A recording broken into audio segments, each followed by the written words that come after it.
Yeah, what's up guys? A month's subjugation today, but on the alt. So what we do in the alt is lowest room requirements to still get max rank on all of those. What do we need for this? Well, first of all, you're gonna need a few of those units. So they are called the cookies. I'm not even sure what kind of cookies they are. You don't need max skills on them at all. The max skill on the skill 1 is a lot more helpful than max skill on the skill 2 in the first place. But you're gonna need a few of them, and you just need to have them over there. So we're going to go through each of those over there, and then we also go through the final boss and what I would recommend to use for final boss. Final boss does depend on element, but I'll showcase you. Hopefully we get wind. Wind is by far the easiest because you can throw Hua at it. So for this team, what do you want to have? First of all, you want to have a Grasvel. It can be triple fight. I would just throw triple fight, like these days everyone has at least some triple fights on it, right? Frostwelt is pretty much one of the best out there because of his attack buff plus his speed buff. If you don't have Frostwelt, you would go for a Huahi. That would be the Sky Dancer on fire, would be a good option. And then I put in a star. I did not even throw an artifact on that. Let me fix that in just a second. Rogue, all of those are just kind of whatever-ish I can find. One thing that I do recommend though is always try to aim for the damage on the right element. So in this case, if you're fighting fire, it is best recommended to also have that damage on fire than on the particular units. So in this case, damage on fire is what we can drop over here as well. And I would say fire is probably one of the easier ones out there. So that is damage on fire right there. I definitely do think that we have been farming a good bit of R5. Or not R5 Steel Fortress, that we can upgrade some of those. So let's actually throw those on those as well. While we're at it, why not? This is a wrong element, but you don't care. You still throw that over there. It is totally fine. I would recommend to use a Rako and Ikaru because they're free to play. This thing can also be replaced by having another one of these, but then using it on light or water if you have those.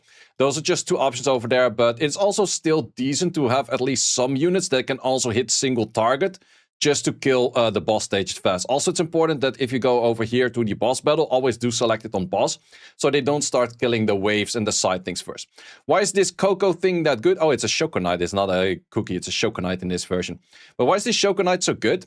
This Shokunite actually has a double hit on his skill 1, and the moment he used S1, he will use it AoE. So every hit he does is insta-clear of a whole wave. If he gets teamed up with, insta-clear of the whole wave. So it's just a really good unit to start clearing all of those waves faster, and it is legit better than most, like even LD5s. Most net 5s cannot tip on his wave clear that he has over there. Sure, if he doesn't get teamed up with, it's not as great, but he does do more damage than an Astar does by an actual long shot for the team up. Mainly because his passive is always activated and Astar has to be hit to have her passive activated. So in this case, it is still nice to have Astar for just a bit of chip damage on like a skill 1 and those kind of things if needed. But you can already see we're pretty far in already, and we still have like a full minute left. If this team goes really good and like really good runes, you can finish this whole thing by like 1 minute 30. Like that's how crazy it is. So in this case, it is kind of derpy sometimes on the Frostwell to get your right skills in, but as long as we team up and we team up something with the right stuff, it is kind of nice. Like for actual specific rune requirements, you don't really care that much. You just have to get good runes on this thing, damage on fire, and as mentioned, like this is not even good runes by all means, and this thing is still clearing with 27 seconds left. That is how insane a team like this simply is. Moving on to the next. What do we have on the next one? Well, pretty much similar style. We remove the Ikaru. Ikaru now becomes a Hua just to add a little bit more damage output. And then everything else is still kind of the same thing, except that you actually want to go for damages on wind. So as long as you have good enough damages on wind, you're good to go. I do actually notice myself that I changed a bunch of, or I got a few extra from farming this. So let's actually see what we can upgrade. So you get an upgrade. I think that I want to have the best one for this. You the second best one. And then you the third. And then let's see what we have over there. That's a 12. That is a 13. Let's use that 13. Simple upgraded. The whole team is safe and good to go. So this team is even easier. Why? Well, the Hua is just double hitting all the time. I don't use the Ikaru here mainly because, well, you can still use the Ikaru and actually technically use the whole same team. Like it's not bad to go for that, but yeah, just a little bit of variation because I have that Hua. That's just pretty much all there is to it. With the Ikaru, you have the extra fact that you have one unit that gets the perma damage instead of this thing. But with Ikaru, the moment that these units start hitting the Ikaru, one by one they will have their hit on Ikaru, and one by one Ikaru also go for the counter. So it makes things a little bit slower in the first place.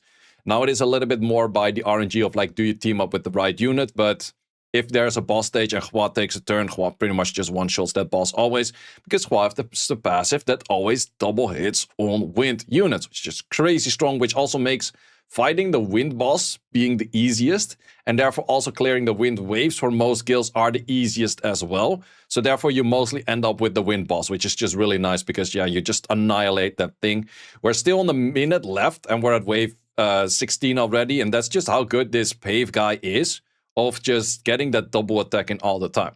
We can't, however, use him for water, or we could use him for water, but he's definitely not great in water by all means. It's also nice if your Oak does do a lot of damage, where it just simply kills that in the first place. Didn't kill that over here, but I think we're going to like 30-ish seconds left on the final boss. Yeah, okay, this is where we start getting hit a bit. Also don't have the attack buff right now. Well, probably 30-ish seconds left on the clock when we get to this thing. Yep, 30-ish seconds left.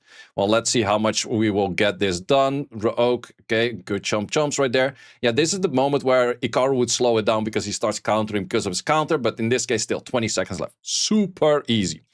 Then the water one is a little bit more hard because you cannot use a Oak, you cannot use a Hua, you cannot use a Pave for that one. If you don't have the light one, it's very simple. You just use this one. Technically, it's even better to use both of them and then get rid of the Tark. Or if you don't have the Teshar, you place it on the spot of the Teshar.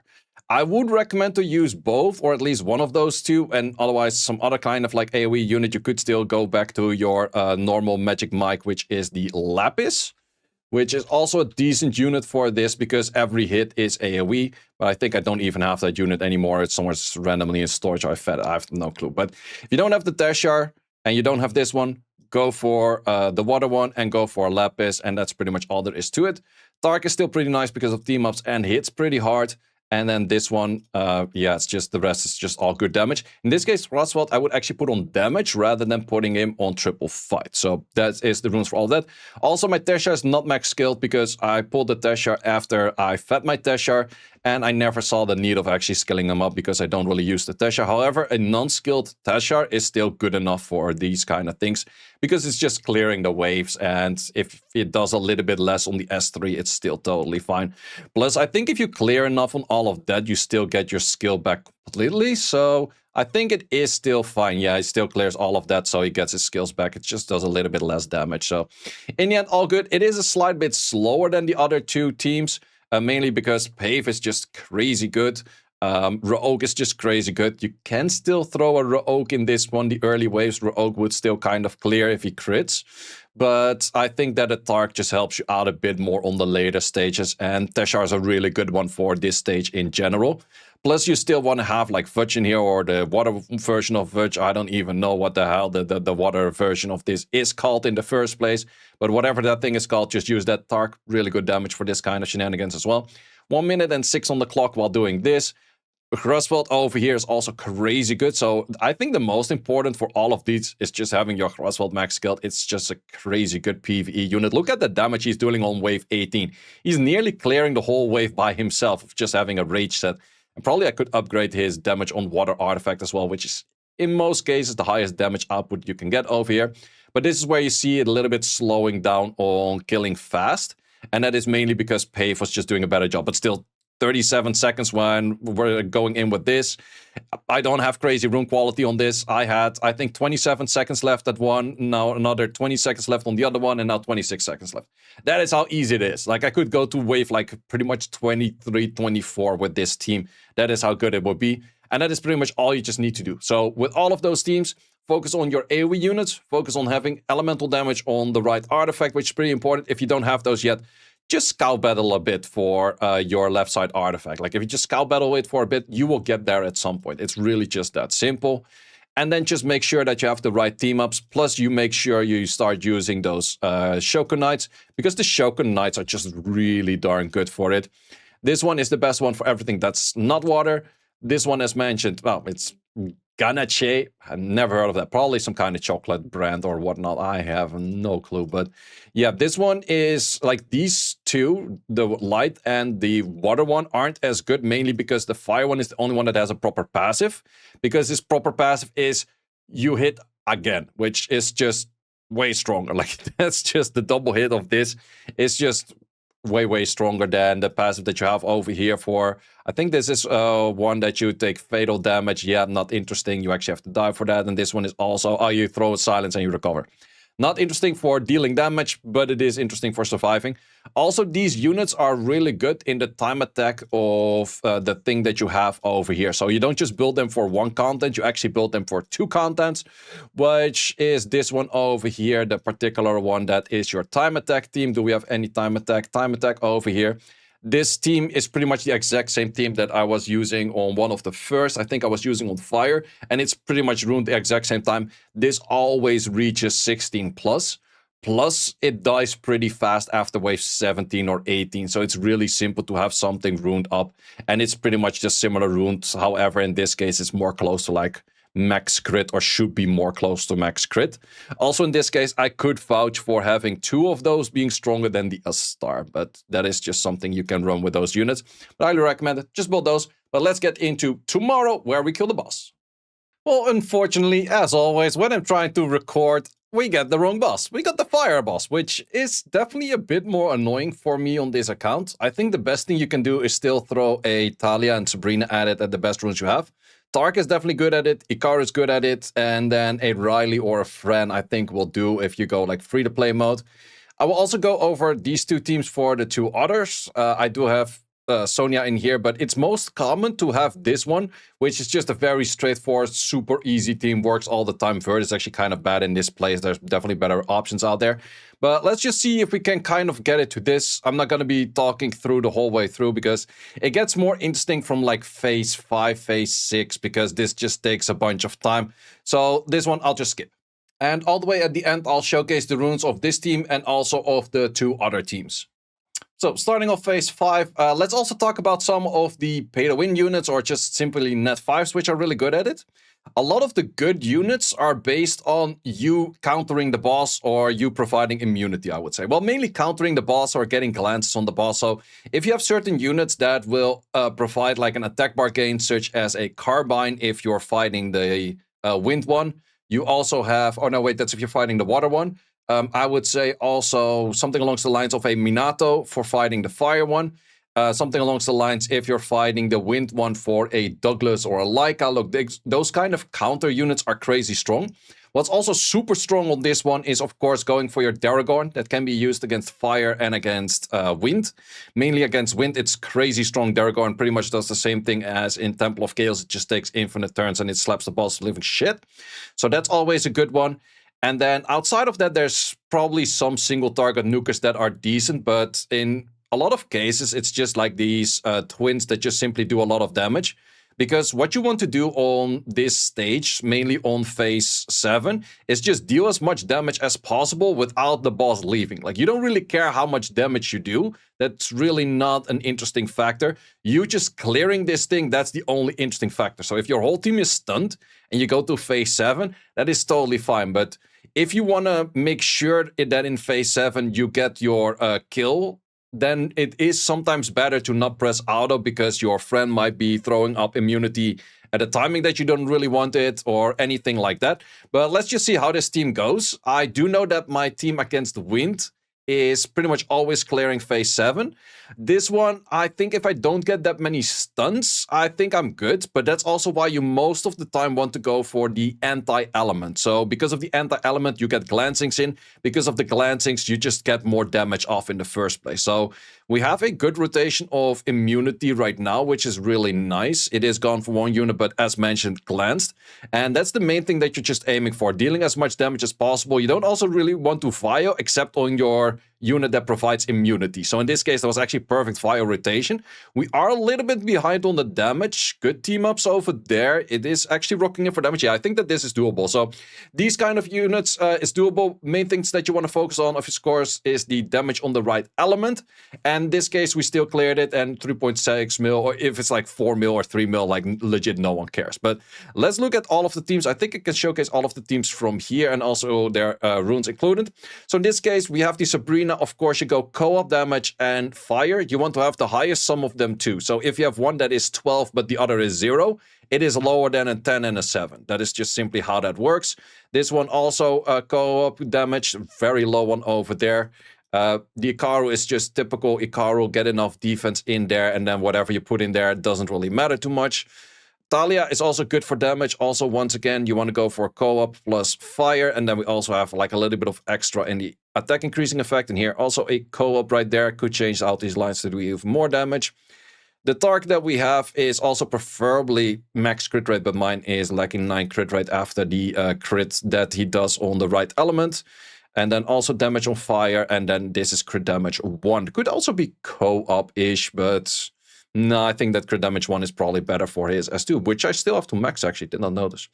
And then this thing, friend, is just a lot of attack, and then attack increasing effect just to get more heals in. That's the main thing. I could actually go for a lead or Fran as well, but since speed doesn't matter in this boss, it's just about having that they don't have insane speed gaps between one another, where Fran moves 6 times where the others didn't move at all. But it's like speed doesn't really matter. Checking the other stats, this is what we have for the Hua. This team just worked the very first time I set it up, and I just kept it, and I did not really improve it. Like, even if it's like, well, okay, no way, actually the crit rate makes sense because of the crit rate lead, of course. That's also already like, yo, do we not have enough crit rate on that shit? So we have these over here. What you could improve over here is adding a Douglas or adding a Daragorn. Those two would be really good. A Laika is also pretty good. So what I would replace is probably the third first, a Star second, and then Oak third. I would keep this one in, and I would keep that one in as well. You could also place Fran in here for the immunity. Like, I'm not sure. Maybe Fran is even better than this, because this thing doesn't really help you in phase 3 or phase 7, like all the way at the end. Over here for the water team, you could put in a Minato. I think Minato is probably one of the better ones. Daragorn still works on the fire one too, which is an option out there. But I would say mainly Minato. Can't really think of another single target light nuke or a water nuker that makes a lot of sense that has some counter mechanic. That counter mechanic, or at least glancing mechanic, is on the Sonya for net 5s in this one. So I do have the Sonya in here, and I use this team. I have seen it clear, but it's not that crazy good. There's probably some better units for single target damage on wind, but I don't really have those. Like, if you have a Yen, which is the Rakshasa on wind, that is definitely something that could be a lot better. Otherwise, single target nukers on a wind. Let me do a double check on what we have. Because you want to deal damage, not necessarily on a defense break. So you don't want to go like Naomi's and stuff. Because Naomi makes sense if you can defense or if there is some debuffs. But it's not really too much debuffs on it. Momo, crazy good for that. That is definitely an option out there if we're looking towards these. What do we have? What makes sense for single target? Not too many single targets. You could still go for the twins if you already have them built. That is definitely an option out there. Barky is okay for damage, single target. Of course, Roswell, he was already in. Orochi is definitely a good one. This is also more defense break related. You are also more harmful effect related. So not too many goods, like single target damage dealers. Oh, this one is really good. I haven't built this one, but this one is actually crazy good. This one is actually really, really good. Go for her 100%. Plus, she also has a guild content lead. Well, it's speed, so that's not really helpful. So you go for the Crosswell anyways. So yeah, if you have her, I would go for her plus the Crosswell plus Orochi plus your healer. And then whatever other unit you could also just still add in, like an Ikaru for like team-ups or something like that. That's what I would recommend. And of course, the main important thing is damage on the right element, and having all of the units at least on a good set, that you put some effort to it, that you build them in the decks over here. And with that, you should be easily clearing all of those. Plus, it's really chill that you can have all 3 teams runed up on your best runes at the same time. So put a little bit of effort to it, use these kind of units that I mentioned, and then you should be easy getting all the rewards. Guys, thanks a lot for watching. See you as always in the next one. Thanks for watching. If you would like to see more guides, join the Discord and check out the content tab for the guide video archive, which contains all of the guides that you might need. Hope to see you there.